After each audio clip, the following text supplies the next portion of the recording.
So greetings everyone and welcome to the CODEC show, episode number 19. Chris, I think we're episode number 19, spring 2018. Those of you watching, welcome. We're here on the beautiful campus of the College of DuPage. This is the College of DuPage Entrepreneurship Club located here in Glen Ellen, Illinois. Probably one of the top community colleges in the country. Studio audience, give yourselves a hand for being here. So at CODEC, of course, our goal is to expose students and local community members to entrepreneurs and small business owners. By them sharing their story, we'll show how entrepreneurship is definitely an option when your education is complete.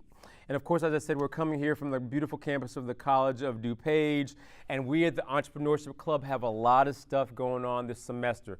Will Storm, our president, already kind of talked a little bit about our club meetings, but then this is National Entrepreneurship Week for those of you who don't know. So lots of activities going on to include this meeting. Tomorrow we have a big national speaker at 1 o'clock in SRC 2000. His name is Rodney Walker. We're going to be talking to him quite a bit, and he's going to be presenting his story. He's from Chicago as well. And then on Thursday, we're going to be back here again talking about how to start your own business and the events we have lined up here, namely the Maker Market, to help you sell your stuff now. So those of you interested in making money, anybody like money? Okay, just checking, just wanted to see. I like money a little bit, just a little bit. Those of you interested in making money now, we're gonna kind of lay out the foundation for you to do it right here on campus. So that's on Thursday, same time, same channel as well. But today, we have a special guest, Mr. Sherman Neal. And for those of you like Sherman Neal, who is, we're gonna clap for him. Sherman Neal is the president of the College of DuPage Foundation. And for those of you who don't know what the heck that is, that's okay, because he's going to explain that also in a little bit as well. But not only is he the president of the College of DuPage Foundation, but he also is an entrepreneur. And he's got a history of making money. Those of you who like money, he's making money. So we're going to talk a little bit about his business, what he's doing, and again, how that might line up with what you guys are doing. And you might be able to pick his brain a little bit to help you guys out as well. So first of all, thank you for coming. Thanks much. Good to see you Peter. as well. Actually, we share a common past. We're both veterans. Yep. Unfortunately, his was by way of the water. Mine was by way of the land. I'm an Army veteran. He's a Navy veteran as well. So, Mr. Neal, welcome. Thank you for coming. Thank you, Peter. Thank you very much. So, first of all, without further ado, the College of DuPage Foundation. Can you give us a little bit of picture of that for those in the audience who don't quite know what the foundation does for students in the community? For those of you who don't know what the foundation does, it's quite worthwhile to do so. The foundation provides scholarship for students throughout the COD community. For students who have financial needs for books, scholarship, tuition, things of that nature. We have about an $18 million or so portfolio, and of that we give away somewhere in the area of about $2 to $2.5 million per year. So if you ever have a situation where you may be short on a few bucks to meet your tuition requirements or be able to afford your books, you can always apply for a scholarship through the foundation. So I'm the president of the foundation, which I've been for the last couple of years or so. And not surprisingly, many students don't even realize the resources that are available right here on campus. So even this whole entrepreneurial discussion is about how to manage and leverage your education, not necessarily always taking out loans, but how can you get scholarships that might benefit your education in the short term and then benefit you in the long term as well. So thank you for explaining that as well. And sure, they're treating you well over there? I don't get paid for it yet. We're not going to talk about that right now as well. But before we even move forward, give us a little bit about your background, if you don't mind. Well, I know a little bit, not too much. I'll give you the short version of it. I grew up in the Carolinas. Coming out of high school, I went to school at a military academy, at the U.S. Naval Academy out in Annapolis, Maryland. We train future career military officers. So I studied engineering and mathematics there. I got commissioned as an officer, employed as an officer back in 1984. And then I started driving or operating ships, carrier battle groups, and major warships from the U.S. East Coast out to the Mediterranean. I did that for many, many years. decided to come off of active duty, went into the reserve. Then I was recruited into banking, so I studied, I was involved in corporate finance, where I started financing small businesses, 10 million up to maybe $500 million or so annual revenues. At Bank of America, transitioned over to Bank of Montreal, where I started financing and offering corporate financial services to large multinational corporations. So I did that for about 10 years, and included in that, I also worked in the area of technology and strategy, where I manage investments in technology infrastructure for the Bank of Montreal as well. Completed an MBA in finance over at DePaul University, studied management and information systems at New York University. Got a little bit tired of banking, wanted to become an entrepreneur, so I transitioned out. And I started a small business acquiring properties, doing renovation work for investors and for myself. Grew it up to a few $1 million. Oh, so we got to stop you right there, because you just went from banking to a few $1 million. Right. So we need to know the good and the bad of that transition. Before you even move, that easy. I want to hear about the bad stuff too, for sure. Before we even go forward, my wife's from South Carolina too. I don't know if I ever told you that. Oh, Columbia, Casey? Oh, yes. You familiar? My sister lives there. Okay, not too far, okay. So you were in banking for a while. Yep. And banking was not being good to you anymore. Tell us about that transition and what that looked like, and how easy was it, how hard was it? Well, interestingly, again, I said I studied engineering in undergraduate and mathematics, and I drove ships in the military effectively for a living. You drove ships. Drove ships. Run battle groups, that kind of stuff. How did I transition out of banking into entrepreneurship? Well, interestingly, banking and what I did, because I was financing all kinds of different businesses, from folks who made buttons to folks who made these chairs, to manufacturers, to distributors, to retail, et cetera. I got a very, very broad understanding of business entrepreneurship through those entrepreneurs who built their businesses. Sure. So therefore, I got, and along with my formal background, in finance, my MBA degree, that allowed me to have an understanding of what it took to start a business, build a business from the ground up. And especially from the financial end as well. From the financial end as well, which is just one very small component of really being an entrepreneur. But nonetheless, I thought that as a banker, although I was doing fine financially and otherwise, I wasn't realizing my potential, which is oftentimes one of the primary drivers of why folks become entrepreneurs, a lack of realized potential on the one hand, and on the other hand, I said, well, I think I wanted to take control of my own destiny and have fun doing it. And banking got to be quite a bit repetitive, so I said, you know what, I'm going to take a chance with myself. If I fail, I've got enough background that I can always go back and pick up and make a decent living. So I'm glad you actually mentioned your financial background, because you might even be able to shed some light. I don't think a week goes by that I hear a student or someone ask me about how to get funding for their business. So even your background might be able to lend a little bit to them. So but let's talk about you a little bit more. Right. You looked at the transition, you looked at what you wanted to do, and you decided to jump in. Did you get a loan, or did you jump right into a business that you were somewhat familiar with? No, I didn't have necessarily a whole lot of familiarity with the business. But one thing that you have to understand, there are different kinds of entrepreneurs. There are entrepreneurs who hold a certain expertise in a certain product, building a certain product or field or et cetera. And there are what I call financial entrepreneurs. Those persons who understand business and understand finance and can identify opportunity, and then can sort of bring those resources in play that can leverage a product or a service. Yeah. So I sort of call myself a financial entrepreneur primarily because I see things from a financial perspective.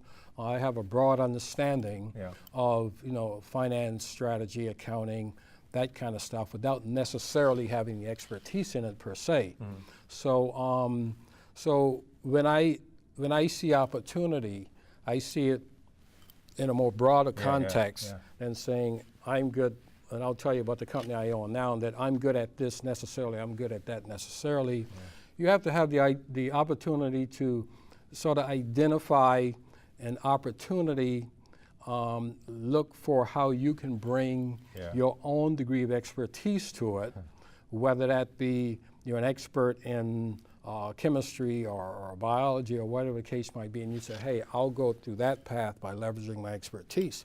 I might see you as a biologist or a chemist or a product that encompasses that, and I'll say, wow, if I buy that product there, I can build a business around it. And I buy the expertise that goes with that. It's so interesting because you see it from that perspective. I see it from the gap that needs to be fulfilled and see how I can maybe help fulfill that gap for the entrepreneurship venture. You see it more from the business perspective, how the numbers might make, how you might be able to make the numbers work. And it's interesting how that's two different avenues, which I don't always think about it like that because I'm so focused on my avenue, you know what I mean? So it's quite kind of interesting how you did that. So that's how you saw your venture from that perspective. Exactly. Tell us about what that looked like as you kept moving forward. So this first business, again, I'm still a small business. I'm not saying I'm a gazillion-dollar business. So I grew it to a few $1 million relative to what the market was offering me at the time. What I mean by that, there was an opportunity in the market at the time. I said, I can take this, I can grow it, I can make some money on it, and I know after 2 or 3 or 4 or 5 years, I'm going to have to be on to something else. So, you know, my background in finance allowed me to sort of model that out, you know, to say, hey, the economy is going to move in this direction. This product or service may not be needed 3 or 4 years down the road. So I positioned myself in that manner. So after about 3 years, I started planning for my next opportunity. I had no idea what it was. Again, my hands don't get too dirty. My brain gets a little bit dirty, thinking about a lot of things. But nonetheless, I said, I'm opening up myself for a new opportunity. I go searching. And folks came looking for me as well. So a banker from Texas, I believe it was, said, hey, you know, I've got this company that's trying to be sold by its current owners, a 60-year-old construction company. I said, well, I know a little bit about construction, but I know a lot about business. So what is the value add that I can bring to this company? So me personally, I said, well, it was in concrete, putting in curbs, gutter, sidewalk, flat surfaces, you know, in Metro Chicago and throughout Indiana. It's a commodity business, meaning that a lot of people do it. It's hard to make money in it. And that's not unusual in any entrepreneurial pursuit. You will not necessarily bring something new to the table. You're not going to be a Silicon Valley type person per se. So you have to look at it and you have to say, what is it that I can bring that makes this so different that I can make a reasonable living on it and a financial return on it? That's critically important. So I said, hey, these guys said we can't make this company can't make money for us after about 60 years or so. I said, okay. I said, what would I do differently? Well, I bought 2 things. First of all, a strong background in marketing and also a good background in sales. They never sold the company. And I was a veteran. And there were many, many opportunities where government and commercial entities were looking for veteran-owned businesses to employ in construction-type contracts. So I said, well, that's one angle. The other angle, I said, well, I'm a minority. So there are a lot of entities out there that look for women and minority-owned businesses to participate in construction-type projects. That doesn't, if you sell your product as you do as the previous owner did, that doesn't give me an advantage per se unless I leverage it financially. So I said, hey, if this company puts 10% profit on the bottom of its total revenues, and I can go and I can, by me bringing this unique perspective to the company, increase their revenues by, say, 5%. all of a sudden I've increased the company's total profitability by 50%. Wow.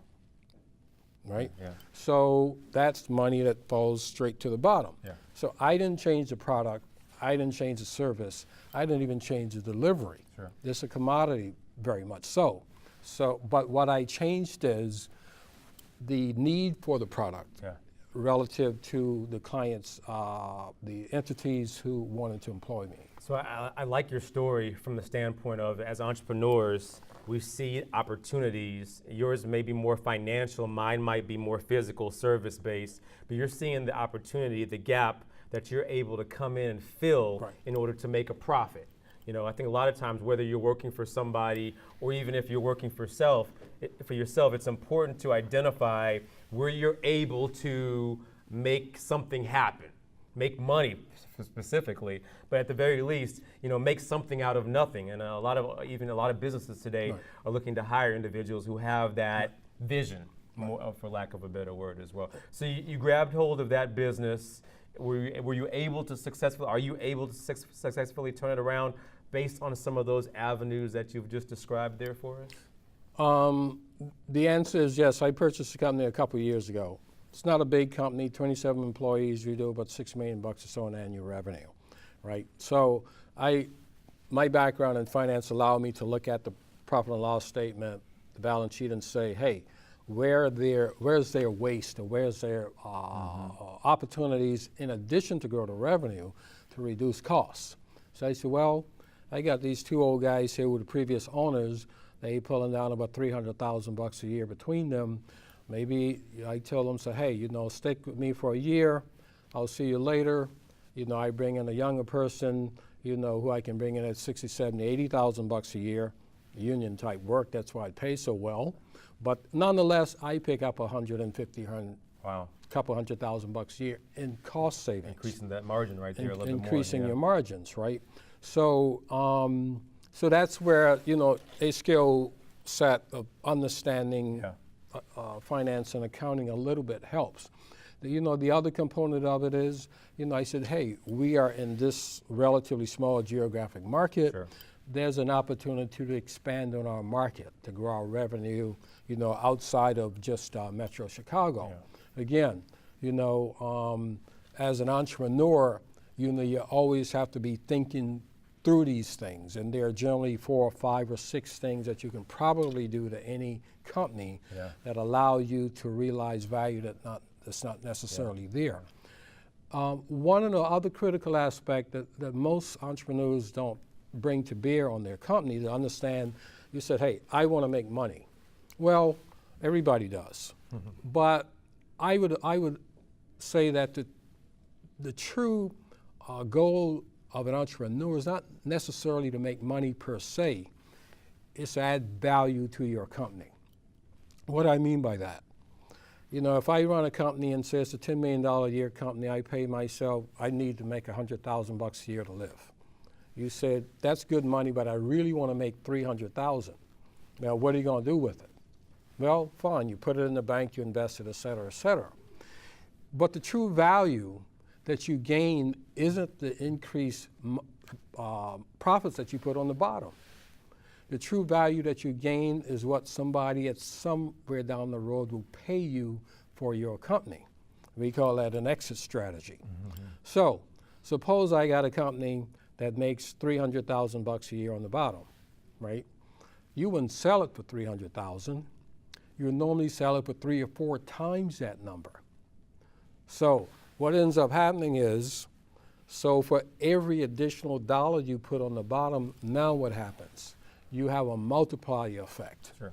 The value of the company is 3 times that. So you may pay yourself, so now you go to $400,000, you didn't just gain $100,000 in increased income, you also gain another $300,000 in increased value. So that is where, as an entrepreneur, you build both wealth and income at the same time.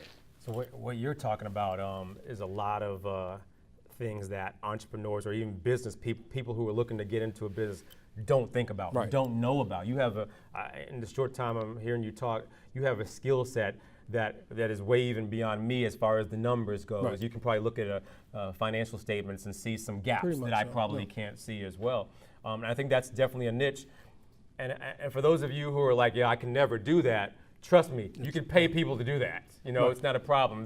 There's accountants that do what he's doing for a living as well.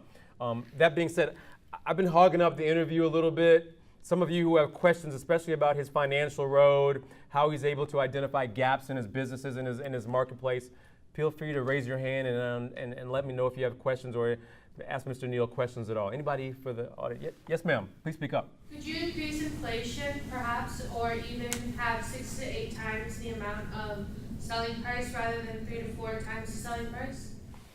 Well, you don't necessarily make that determination. That determination is made, I guess, by the quote-unquote by the market, how they value your product. You can take an extremely unique product, something that may be developed in Silicon Valley that's got relatively small revenue, and someone say, you know what, for every dollar in profits for that company, I'll pay them 20 because it has such a high growth potential, future growth potential. What if you started something so personal and so, not on a grand scale, but a medium scale, such as Clinique or Italy? Right. That's a tough question. So let me take that one as well, and then you can maybe chime in. One of the first things I do want to tell you, especially in that industry, you have to know the market extremely well. Right. What are your competitors to your right and your left? What are they doing? What are they charging? And then now, where do you fit in the market as far as what you're charging, even with your unique products? So you got to analyze the entire market and then say, what is different about my product that's going to allow me to charge more, or even charge lower as the lower price leader as well? Go ahead there, Sherman. Anything on that? Yeah, the other thing I'll say, I bring sort of a experience and extensive background in finance and a few other things, but you don't have to know everything to be a good entrepreneur. You don't, very true. Yeah. The most important thing that you have to know is who you need to have on your team. And I'm still learning that. I'm still learning it. I mean, I go and I always thought I knew law. Well, I don't know. I found out the hard way I didn't. I thought I knew accounting pretty good. The IRS said, no, you owe us more than you think you do.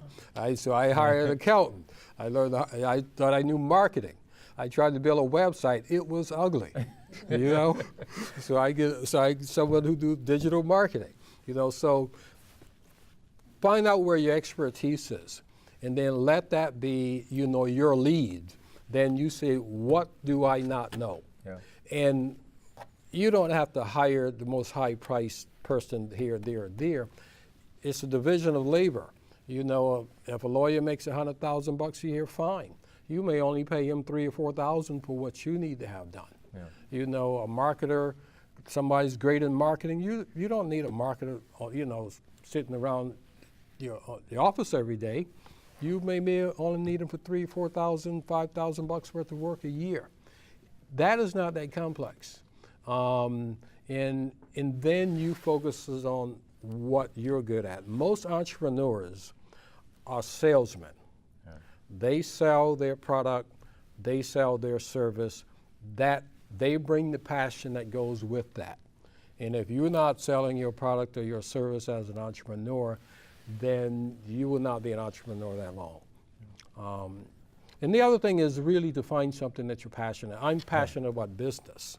You might be passionate about, building websites or developing some other kind of product that that you have a strong interest in. But you have to have some sort of passion that drives you. I'm sorry, sir.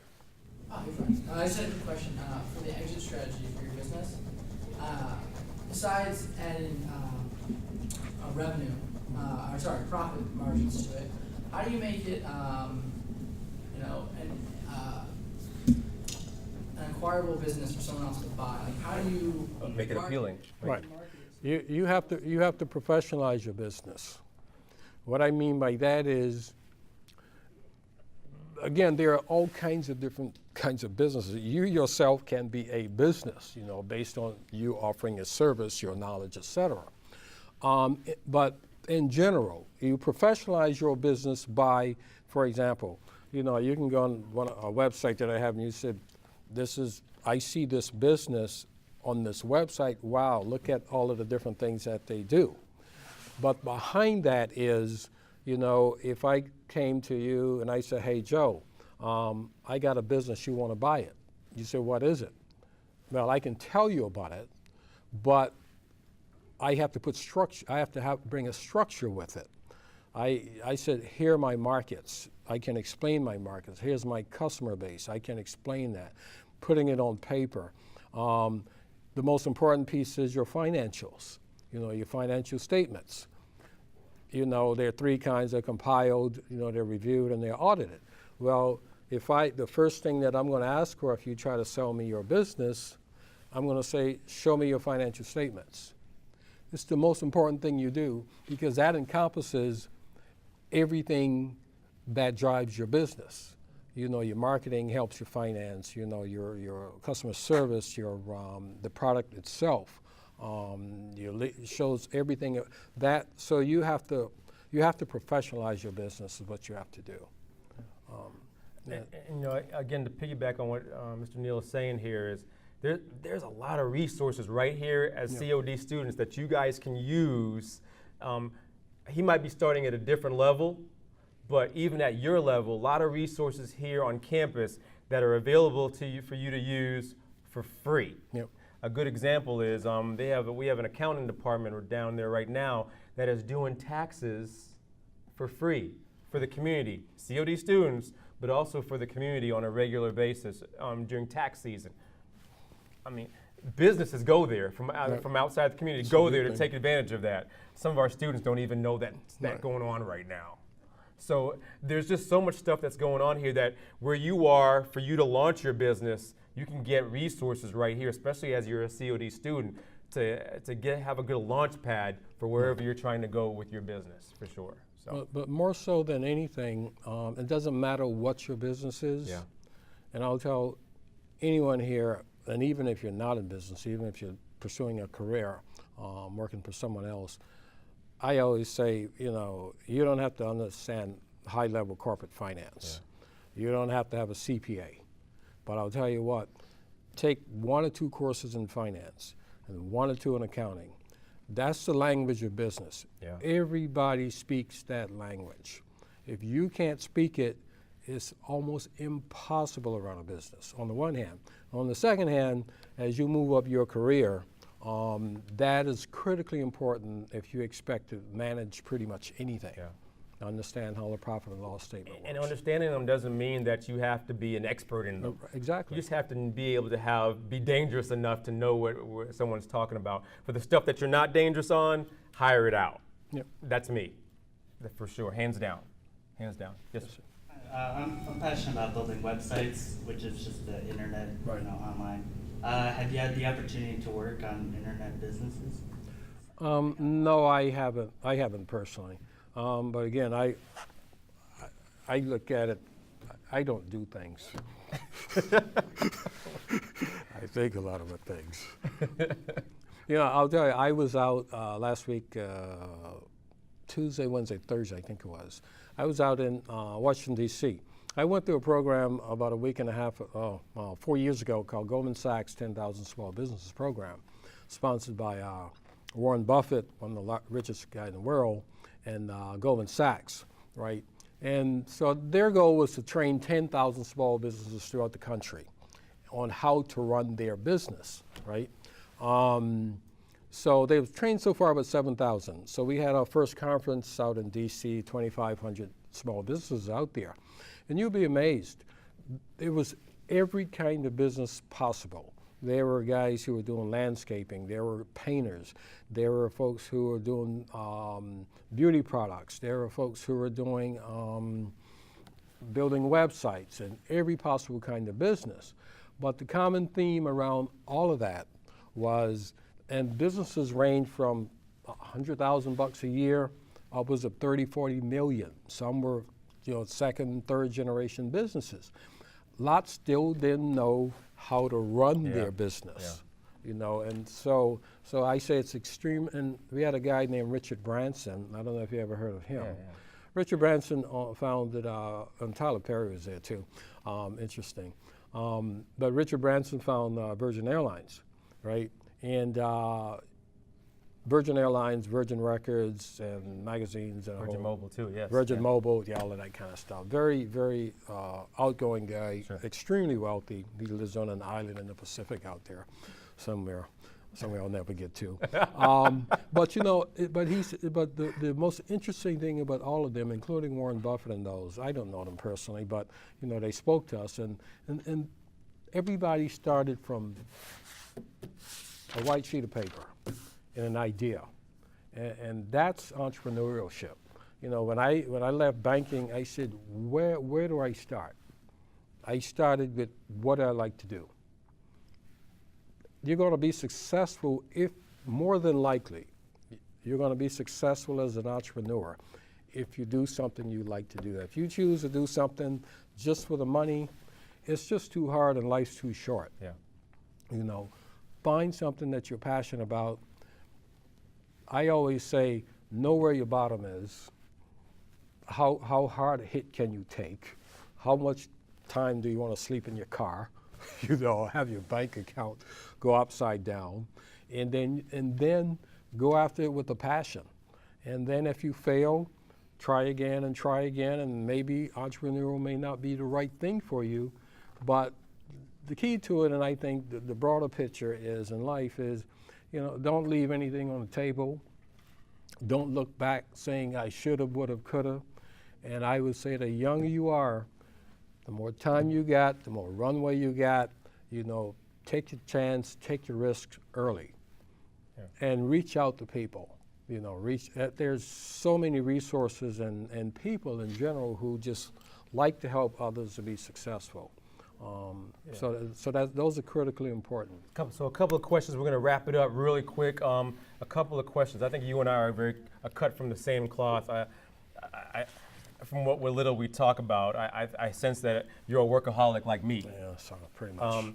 So that being said, what do you think your competitive edge is as a leader, as an entrepreneur, if you had to evaluate yourself? You know, I've had the benefit of having been a senior officer in the military, and went to a very strong leadership school, which by definition, you know, is a leadership role.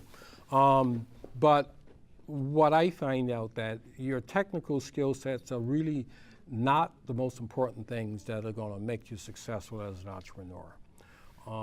And I found out over time, yeah, I can do corporate finance and I understand technology and all of that kind of stuff. I found the most important thing is you got to be likable. It helps a lot. I'm telling you, I work with people who I like, and I don't work with folks who I don't like. And I'm certain people will say the same thing about me. It's a very soft thing. The other is your honesty. Be honest with people. Your integrity is critically important. Yeah. And I don't hire people who I don't trust, and I want the people who work for me to trust me. And it's the same relationship with the clients, you know, customers. If I don't trust a customer, I will not work with him. He can give me enough money probably, but you know, because you cannot put all of the legal schemes and laws around somebody who's going to cheat you, and I just don't have a lot of time to try to figure out who's going to cheat me and who isn't. You know, I lead with my integrity, and those are the kind of people I like to work with and work around. Those are very, very important as an entrepreneur as well. And here's the last question really quick. I ask all our guests this. Knowing then what you know now, what would you do different if you were one of these students here sitting with them? If you were there, what would you do different relative to entrepreneurship, relative to career, whatever the case may be? I would say, I think understanding the corporate speak is extremely important. I think it's important that you get out and get into the workforce a little bit. It's a different language when you're sitting in an office cubicle, or you got to deal with the boss, or you got to deal with other employees. Those things, you can miss those kind of skill sets if you just try to jump out there on your own as an entrepreneur. And I think it just gives you an understanding of how companies work, because the company is an organism. But I wouldn't stay too long. I generally would say if you get in and get out as early as possible. 4, 5, 6, 7 years while you're still relatively young. I would say I probably stayed too late. I left the corporate stuff when I was in my mid-40s. I'm now in my mid-50s, and I say, I don't have a whole lot of room to fail anymore. You can fail up to maybe 30 or 40 and still be able to get a job. Nobody's going to hire an old man like me anymore. But the key to it is figure out what you want to do. It's going to change almost no matter what. Do it. Get some corporate stuff under your belt, as tough as it can be, and then get out as early as possible. Then pursue your own stuff. Yeah, it's good stuff. It's good. Good. We do have one more question. Yes, sir. So, like, what's your daily routine look like? Oh, God. It varies. It just goes to the extremes. Like my day today. Yeah. I started my day today. I started at college at 7:30 at a board meeting, and I had a 12 o'clock lunch. Which guy stood me up. I was interviewing another board guy. I did a bunch of phone calls to my office. My phone, my laptop. Met up here with Peter, etc. That's not typical. My typical day is I have an office over in Plainfield, Illinois, and I have an office in Dyer, Indiana. I split 2 or 3 days either way. I'll normally start my day at about 5:30 in the morning. I try to work out a couple days a week, keep the fat down, and I'm in my office by 7 o'clock in Plainfield. Normally I'll get rid of some traffic, head to Indiana for about 4 or 5 or 6 hours, probably meet with some clients, meet with my staff over there, beat the traffic coming back, deal with my folks here in Plainfield, get home by 6:30, get a light dinner. I work till 10:30, 11 o'clock at night, and that's sort of the routine. But I'll tell you the other important thing, Yeah, please. and very, very important as an entrepreneur. Volunteerism is one of the best things you can do to leverage your professionalism and your professional network.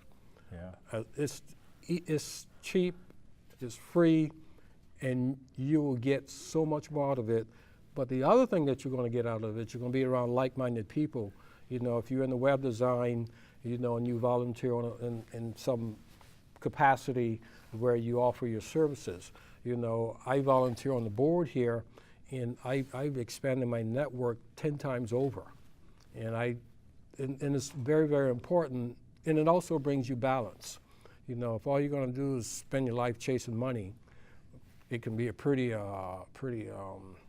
I don't see a whole lot of value in that. But you need that balance. You should have that balance between what you give back, and what you take. It could be a hard role. The hard role? Hard role. What do you? You chase after money only. Oh yeah. I gave up that a long time ago. I do my stuff now because I love doing what I'm doing. Yeah. And I never stop thinking about it. That's probably emblematic of an entrepreneur as well. And the saying is, when you love what you're doing, it's not like work anymore. So something to think about. Hey folks, let's give Mr. Neal a hand, Mr. Sherman Neal.